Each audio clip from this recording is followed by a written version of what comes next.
Hi, I'm Brad Smart, founder of Topgrading Incorporated. Congratulations, you've tried the Topgrading Snapshot, so you're one step closer to developing a team of high performers. You've sent links to candidates asking them to fill out the career history form, giving you just a little more information about their most recent 2 jobs.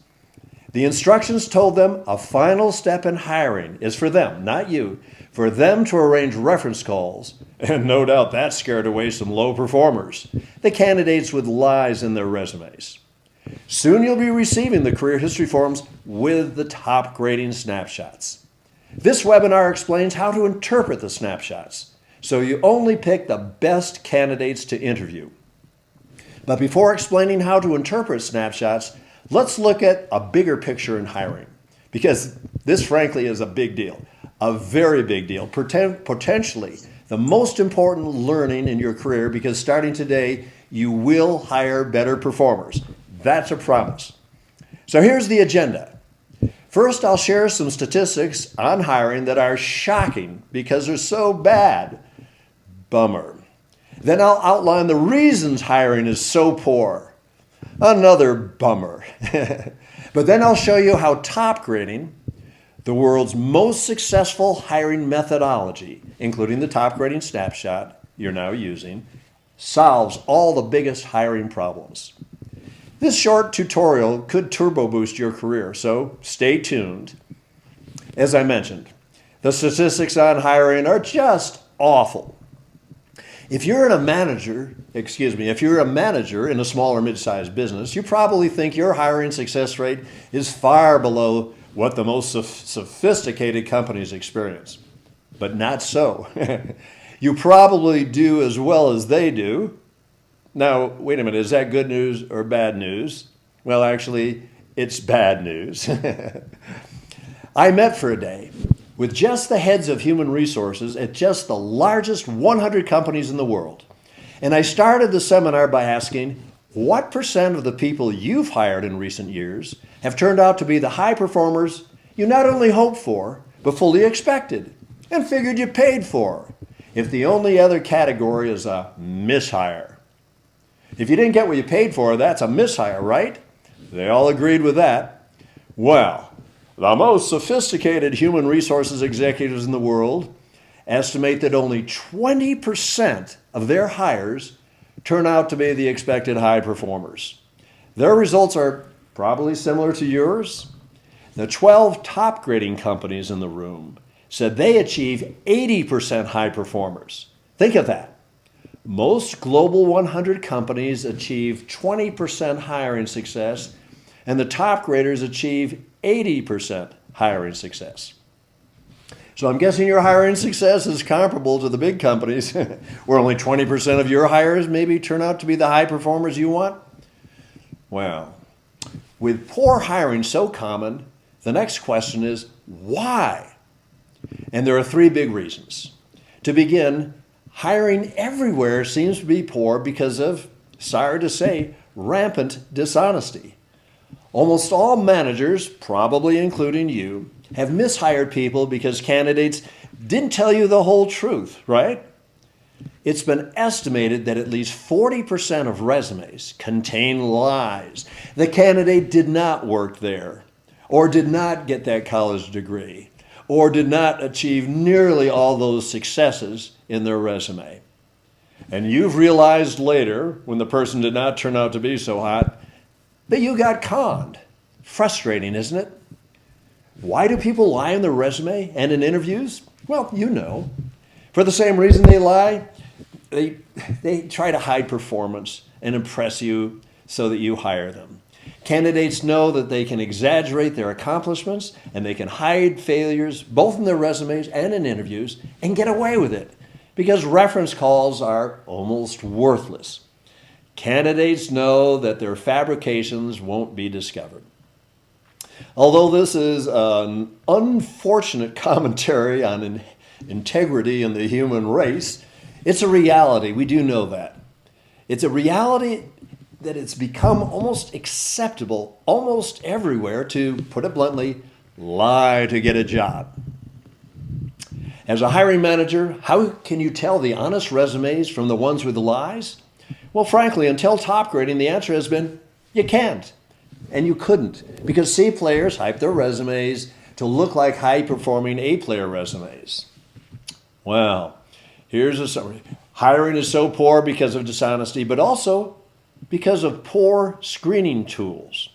There is a multi-billion-dollar testing industry that promises to screen out the worst candidates for you and screen in the best. But unfortunately, they screen out as many A players as C players. You can take free trials of the personality tests or the culture fit tests or the programmed interviews. And hey, you tell the truth, so the profiles look really good. You show them to a friend, a partner, your wife, or your spouse, your partner, whatever, and say, yeah, that's you. Here's the difference. When those instruments are used for candidates for selection, and the candidates have not been hired yet, well, naturally, they put their best foot forward. In other words, they lie. And under those circumstances, I know, because I have properly validated personality tests over the years, and every single one under those circumstances, hiring circumstances, they weed out as many A players as C players. That's not so hot. The third reason why hiring is so poor is poor verification. How can you verify what candidates told you is true if reference checks are so often worthless? Well, you can and should pay for background checks, following all the legal regulations. But those background checks don't tell you what you most want to know, like how the candidate would in reality be rated by their various managers and why they left jobs and a couple other things. Ideally, you'd actually conduct reference calls with managers of candidates who would actually tell you the truth about those candidates. But managers, as you know, rarely take reference calls. So reference calls are almost worthless for verifying what candidates tell you. So far, how are you feeling? Are you getting a little depressed? Well, the good news is about to come. All right, I've devoted my career to finding fixes, to hiring problems, and we've succeeded. You can go to www.topgradingcasestudies.com and you'll see the proof. Dozens and dozens of top grading case studies with named companies, big companies, but also small companies and mid-sized companies. And every one of the CEOs says the company is more successful because of top grading. The average improvement across all those case studies is from 26 to 85% high performers hired. The average manager in all these companies more than tripled their hiring success. How would you like to triple your success hiring high performers? The great news is that you've already started on that journey. By using the Top Grading Snapshot, you're addressing those major problems interfering with hiring. The Top Grading Snapshot starts out with a link asking the candidate to complete the career history form on just the most recent 2 jobs. Okay? You've already done that probably. The instructions inject a powerful truth serum that I've already made reference to and will probably repeat a couple other times because it's so powerful. It informs candidates that a final step in hiring is for them, not you, for them to arrange reference calls with their managers. And again, with respect to their current manager, that reference call would be arranged after you've offered the person a job, and the job offer is contingent upon no surprises in a reference call with their current boss. Okay. Dishonest candidates, low performers with resume lies, drop out. Good. You didn't want to waste your time screening them. They know they can't get their bosses to talk with you, and they don't want the bosses to talk with you for fear you'd hear about their low performance. You don't want them to fill out the career history form. You want them to drop out, and they do, fortunately. So the great news is that honest high performers do get their managers to take those reference calls.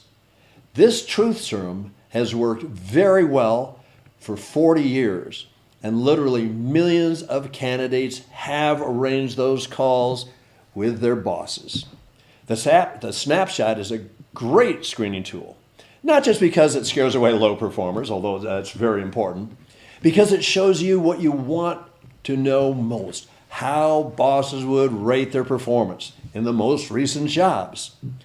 So the candidate is asked to guess how bosses in the most recent 2 jobs would rate their overall performance. And since millions of those reference calls have taken place, we know that candidates guess accurately. Wow. Even before talking with the candidate, you know how their bosses would rate their performance. And finally, the Snapshot is a terrific screening tool because you get the most accurate, valuable verification of what candidates tell you because they do arrange those calls. And of course, you conduct those reference calls, but there's no phone tag because they've already arranged the calls. So Snapshot plus Truth Serum plus candidate arranged reference calls equal fixes for all the hiring problems. So here we are. You just learned about hiring problems and the top grading fixes. You started sending candidates the link so they fill out the career history form with respect to their most recent couple of jobs. And maybe you've started getting those career history forms, and the first page is the top grading snapshots. So let's now talk about how you interpret those snapshots. Okay, you see the Chris Smith snapshot there. Maybe a little confusing at first, but I'll walk you through. We'll cover most important things like their time in jobs to see if they're stable or if they're job hoppers, reasons for leaving, salary history, and boss ratings. Let's start with job stability. Now, you can get dates of employment in jobs from a candidate's resume and judge whether the candidate is a job hopper, but the Truth Serum assures that the snapshot is more accurate than the resume for those who might fudge their resume. And that's what clients have found. When the snapshots differ from resumes, it's usually because candidates did not show failed jobs, right? Okay, so as you can see, Chris's current job and the job before it are both with the same employer. So at least in his most recent 2 jobs, he is no job hopper. If his most recent 2 jobs lasted for a couple of months here and a couple of months there, that would obviously be a huge red flag. The term job hopper is obviously negative for the obvious reason that you don't want to hire and train someone, get them up to speed in a job, and have them leave you before they've paid for themselves. So here's a definition of job hopper. I don't think you'll find this in Wikipedia, but it seems to be one that works for companies. Job hopper is a new employee who quits the job or is fired without being in the job long enough to make the hiring decision cost effective. So what does actually that mean? I asked a bunch of clients, and these are gross generalizations.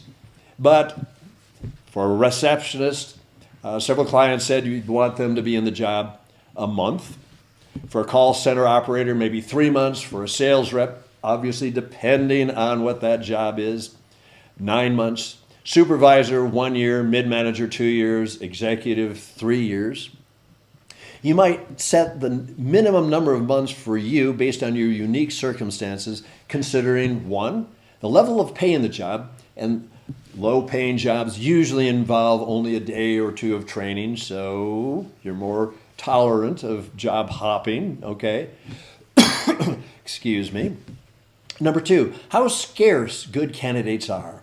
And if you're desperate, you just don't have enough candidates, you might take a chance on a borderline job hopper, hoping you might create incentives for the person to stay longer than has been typical. And 3, the complexity of the job.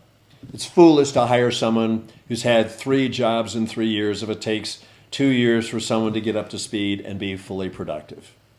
Obviously, there are exceptions to all the best rules in hiring.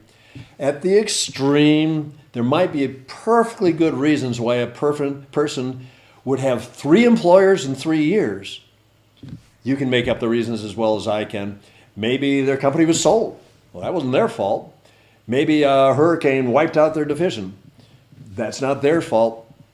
Maybe their boss died, and I don't know, but you understand. But here's one final point. It's common for people to be job hoppers early in their career, Millennials have shown that, right? If someone had 3 jobs in 3 years immediately following college, but has stayed with employers 3 and 4 years in the most recent 2 jobs, you should probably be satisfied they're not a job hopper. There are plenty of other things to check out, but at least you know they're not a job hopper. Okay, let's look at a snapshot of a job hopper, right? John Doe is a real person with names changed, obviously. He was applying for a job as president of a division of a client company, and we were asked to interview John as a way of providing a second opinion, a very thorough second opinion. What do you see in the Doe snapshot? His most recent 2 jobs have been short in duration, but that's not all. His resume did not even list these most recent 2 jobs. Wow, he doctored his resume. You might wonder, why didn't he drop out? And usually John Does do drop out knowing they're busted. Okay. The job hopper term applies to people who quit prematurely, but also new hires who did not quit but are fired. That's why reasons for leaving are so important. Look at the reasons for leaving for Smith, and then look at his reasons for leaving. So look at the scale first, and then look at what you see for him in his most recent 2 jobs. The main point is green is good. Smith left because he was promoted, and now if he's leaving, it's maybe because you recruited him. But this is his own initiative. That's good. High performers tend to be recruited by people they've worked for and worked with and who consider them high performers. They leave of their own initiative. But now look at Doe here. Doe indicated he left his most recent 2 jobs under reasons that are suspicious. One was mutual or other circumstances, such as a reorganization. Yeah, mutual frequently means that they were pushed out the door. Maybe they accepted a severance to resign if they were in a high-level position. Yellow is very suspect. Red, being fired for non-performance for cause, well, of course that's awful. Doe's reasons include 1 yellow and 1 red. Not good. Although I said there could be good reasons for job hopping, Doe in real life did not have any. One of our top grading professionals interviewed him, and he has a very consistent record of non-performance. Enter a job, immediately start looking for that next job. All right. In summary, job hopper means hopping because of quitting, and it means because of being pushed out the door. At a glance, the snapshot you want to see, reasons for leaving in green. Okay. Now let's look at salary information. Certain cities and states have laws prohibiting asking candidates for their current salary, for their salary expectations, or what they've earned in jobs. Okay? Check with your attorney before requesting any of that salary history. If you do not want the snapshot to show the salary information, you can easily make this change. So here's a short video, and Dana will show you how to make that change.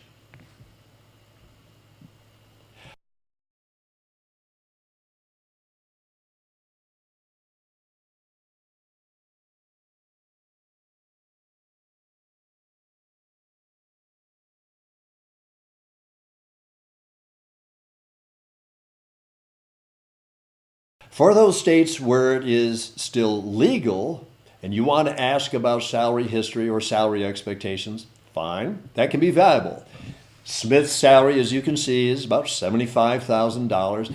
But if your range is 150 to 200 for a very high level position, probably in a medium to large company, chances are Smith doesn't have nearly the experience you require.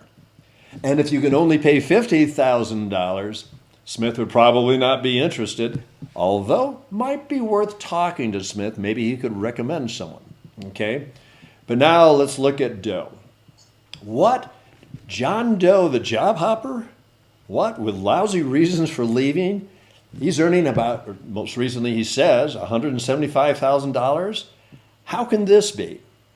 Well, the answer is the John Does tend to be very good con artists. John Doe looked very sharp, was very amiable.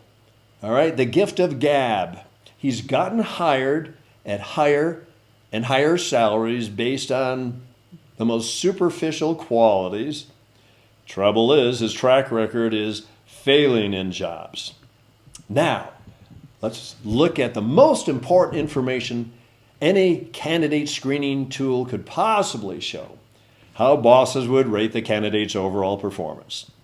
First, look at the rating scale.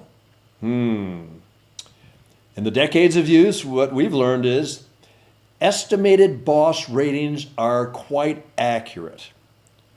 How do we know this? Because literally millions of reference calls they arranged have been conducted, and sure enough, all clients say it's amazing how accurate candidates are at estimating their boss ratings. Well, this is particularly true when the boss ratings are high. If they think the boss ratings are going to be low, the John Does of the world tend to drop out. Okay, so here's what we've learned. The estimated boss ratings are quite accurate. Secondly, they tend to be a bit on the conservative side. Think of it. If you're going to arrange a call with a boss you think would probably rate you excellent, but maybe very good, they might be tough, you're better off saying very good, and then when the reference call is made, you won't look like you're fudging things if the rating is very good, and you look humble if that particular boss gave you an excellent overall rating. So green is desirable. High performers estimate that all or almost all of their bosses would rate them very good or excellent. At a glance, Smith's snapshot looks pretty good here. It's green for reasons for leaving and green for boss ratings. But now let's look at our friend John Doe. His estimate of performance ratings by his most recent managers are not green. As we discussed earlier, he admits to being fired from a job and his departure was mutual, and another one, oh, not good, not good, all right? Now here's something that's a bit odd maybe. Good is not good enough. What? On the rating scale of excellent, very good, good, fair, and poor, good is not good enough. Clients have reported over the years that early on they've hired people claiming their boss would rate them good. Well, good is good, right? But if their average estimated boss rating is good, they turned out to be a mishire. Think of it this way. Suppose you would ask a candidate to guess how all 8 of his managers in the past 14 years would rate his overall performance. And your candidate might say, let me think about that. I don't think any of them would rate my performance excellent. Let me think a little bit. No, I don't think any of them would rate my overall performance very good either. But I think they would all rate me good. Does that sound like an A player, a high performer to you? No. So, you won't see many Doe snapshots, and that'll just save you a lot of time. Okay? You get it why low performers drop out. And I've already mentioned that 20-25% of candidates that you'll have will drop out because the truth serum is working. Candidates are aware that they will have to arrange calls with their bosses, and low performers realize they're not going to get their bosses to talk, and they wouldn't want them to talk anyway for fear that they say negative things about you. Good, all right? Okay. So that's ditto for people who are dishonest too. The reason candidates are dishonest, as stated earlier, is they're trying to hide their lower performance. So be thankful you will not see snapshots like those, probably. Okay, so here we go. Conduct the reference calls. That's what we're going to finish on. The truth serum is not a bluff. No, your candidates are willing to arrange calls with their Pass a couple managers. All right, great. Go ahead and do it. All right. And of course you want to do it because that's the best verification you can have. This is the ideal world. Before looking at this webinar, you might think, what is ideal? Ideal would be you'd actually talk with bosses of the people you'd hire. Well, that ideal is a reality. It's been tested for several decades and it works. Topgrading provides you with the best verification possible. Candidates will arrange those reference calls. Most companies eventually talk with all bosses in the past 10 years. For a managerial job, maybe throw in a couple of peers and direct reports. For a sales rep job, maybe you want to talk to a couple of customers. Whatever you want, since you have honest, high-performing people, all right, and you talk to them and they're interested in talking further about a job offer, believe me, they will be willing to do that. But suppose a candidate says, well, wait a minute. I wouldn't want you to talk to my current boss. I've already mentioned one solution, but I'll just do a little summary of solutions here. Okay. One is just say that after you as a candidate accept our job offer, a reference call we'd like you to arrange with your current boss should take place, and our offer is contingent upon no surprises in that call. That's a little bit scary, but here's what we learned. We're not even aware of a single job offer that has been withdrawn because of what the current boss said. Not one. And this is thousands and thousands of people. So you can mention that to the candidate. 2, if the candidate doesn't want you to talk with the current boss, well, or before a job offer, maybe talk to a peer of that manager, someone the candidate trusts not to spill the beans. Or 3, almost certainly a really good candidate, an A player, high performer, will be able to arrange a call with someone who's left the company. All right? So they'll talk with them, say that you need for them to talk with you, and please don't mention this to anybody in the company. Okay? So there are solutions. There you have it. This webinar should prepare you quickly to cut out from your pool of candidates just the best people you'll want to talk with, interview, finally reference check, and hire. So here's a little summary of why the snapshot is so valuable. Hiring problems are dishonesty. The top grading fix is that truth serum. Candidates will arrange reference calls. One of the problems in hiring is poor screening tools. Those tests and other things just don't work. The top grading snapshot does work. We know it because the equivalent of it has worked for so many years, frankly, decades. It's just very easy now with the right app, the Topgrading Snapshot app. And finally, poor verification. You've hired people, you wish you could have talked to their boss. Our boss says you couldn't, so you didn't, and candidates knew they could fabricate anything they want, and you probably wouldn't catch them, and you've mishired people. That's a thing of the past now. Candidate arranged reference calls will work. So congratulations. You've chosen the Topgrading Snapshot, and you are one giant step toward putting together your A team, a team of all high performers.